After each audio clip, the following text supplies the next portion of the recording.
Today I want to introduce you to the subject of motorcycle racing. I will talk about the history of motorcycle racing and what it takes to become a professional. Well, now let's talk about the history.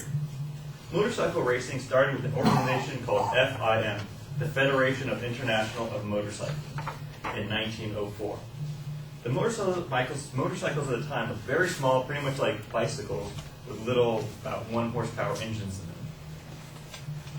Motorcycles racing was never truly organized until after World War II. Due to the GIs coming back and having money to spend, they were able to spend it on motorcycles. But due to the movies and newspapers at the time, motorcycling was not accepted. It had a bad boy image. That is, until Honda started an advertisement called, "You meet the nicest people on a Honda." This allowed the trickle-down effect into the general public to become more accepting. So basically, if more people are riding motorcycles, they'll be more involved with the community and probably race. As bikes and tires developed, bikes outdeveloped the riders. Kenny Roberts, seen here, developed a body position where he hangs off the motorcycle. This increases the center of gravity and allows you to keep the bike more upright so you can go faster. As you notice in this one, he is not leaning off, and the bike is at the same angle, but this guy is going faster. Basically, the technique is called dragging knee. Road racing is now used as a platform by motorcycle manufacturers to increase technology, such as traction control, which is now coming out into street bikes. Let's say you want to get into racing. This is what it takes to become successful. Money, training, being able to tolerate pain, and more money. Most motorcycle professional racers start young, usually around 8 or 10. They either start racing dirt bikes or very small motorcycles. They, of course, have to win, and when they win, they move up to higher classes and have more competition. Motorcycle classes, different levels of motorcycle, are defined by the amount of power that bikes have. The lower power motorcycles allow an increase in development of skills that allow you to go faster on the increased power bikes. The key to racing is corner speed. Anyone can go fast in a straight line. All you have to do is twist the throttle. But the key is to go fastest around the corner, and that's how you usually win a race. Also, if you were racing on a smaller bike, it is safer. For example, this is Tyler Linders. He is a 15-year-old Orange County native. He started at age 9, and now he is at a club level, which is around a regional level, and is about to enter to the national level. He is really fast. And this is how the stepping stones. You start at these very small motorcycles. Basically, it's pretty safe. There's no big injuries other than a couple broken arms, and it's relatively cheap. Then you move on to the regional classes. These are around either based around Southern California or the West Coast United States. They're a little bit bigger bikes, and they have, of course, increased competition. Then you move on to the national level, the American Motorcycle Association Pro Racing. These are the best people in America that are racing each other. And then, of course, you move on to the world champions, which basically race all around the world. Now let's talk about the cost of racing. It is a little deceptive, and most people don't think it's that expensive. I mean, it's a smaller bike.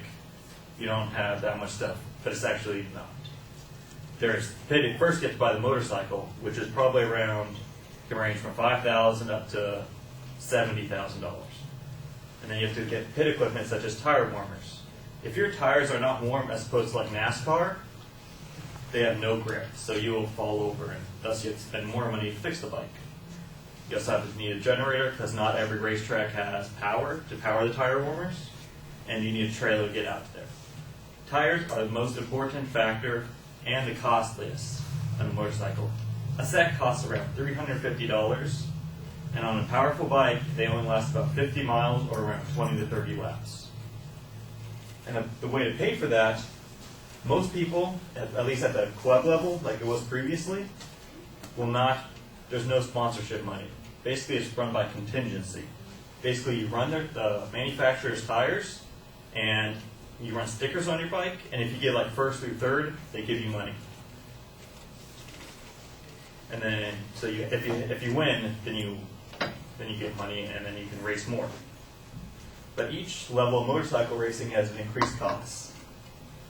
At the world, it costs about $8 to $40 million to race one rider in the championship. That is a little ridiculous. And around AMA, it's under probably around $100,000 to $1 million to race one rider. The highest paid motorcycle rider is currently Valentino Rossi. I'm sure most of you have never heard about him, but in Europe, he's a big thing. He makes around $35 million, which is around what Dale Earnhardt Jr. makes, which you probably recognize that name. That also shows how motorcycle racing is not very mainstream, if you've never heard of the biggest rider. Okay, so once you have money, now you need the skills. You can take a riding class at a track, and they will develop the skills. You will have to push the limit of the bike to see how fast it goes. Of course, if you push it past the limit, then you crash, and then there it goes back to you spend more money to fix the bike. So I recently just started motorcycle racing. This is me. It's an oil painting that my girlfriend painted. I think it's pretty cool. It's at Fontana Speedway. It's at Fontana Speedway, and this is me before I actually started racing. But it's just you go to track days, which help develop skills. So grab your checkbook, lose your sanity, and go have fun. Though baby steps are key. Forget the money and the crashing. Go watch a race. If you spectate at a motorcycle club race at like a regional level, you can go to Fontana, Auto Club Speedway in Fontana, and it just costs about $10, and you can just watch them go around, and it's very exciting. There's announcers. And then to see like a national level or a world level, you can go to Laguna Seca in Monterey Bay, or there's a track in Utah where they have it. And so, or you can watch it on Speed Channel. So please support the motorcycle road racing community, and I'll thank you for that.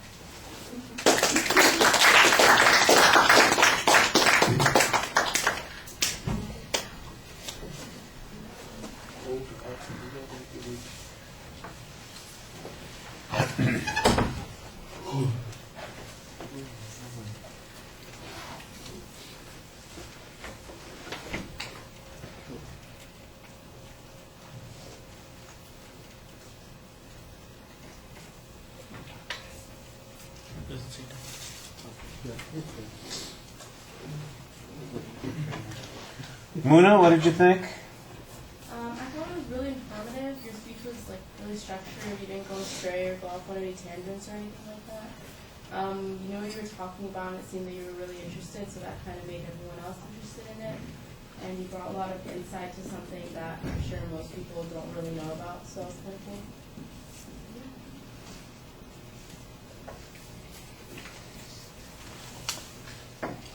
All right. Well, I'm going to agree with a couple of things that you said. I think that you do stick to a structure that you set up, and it's pretty easy to follow. I did think that you brought some interesting information to the audience on this particular subject. You had some good examples. Some of the steps that you talk about, for instance, are nicely illustrated with your visuals. That also gives the speech a little bit of structure. Excuse me. Sometimes I think you could do a little bit more to make it interesting. For instance, when you talked about the process of people getting into motorcycle racing and how early they start and so on and so forth, at the end of that you mention the one young rider, Tyler Linder, I think is his name.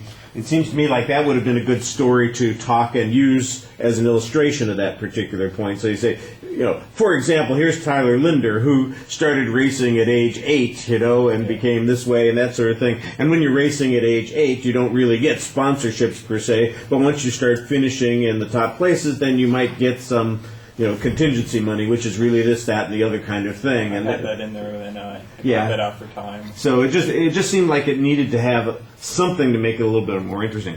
Now, something that I could tell that you cut out for time was an attention device. You went right to the topic and right into the speech, and I think that you need a little bit more setup than that. The visuals are okay to kind of get our attention, and I like the way that you use them for the most part. And your the painting is nice also, although it's awfully hard to tell that it's you. You know, I guess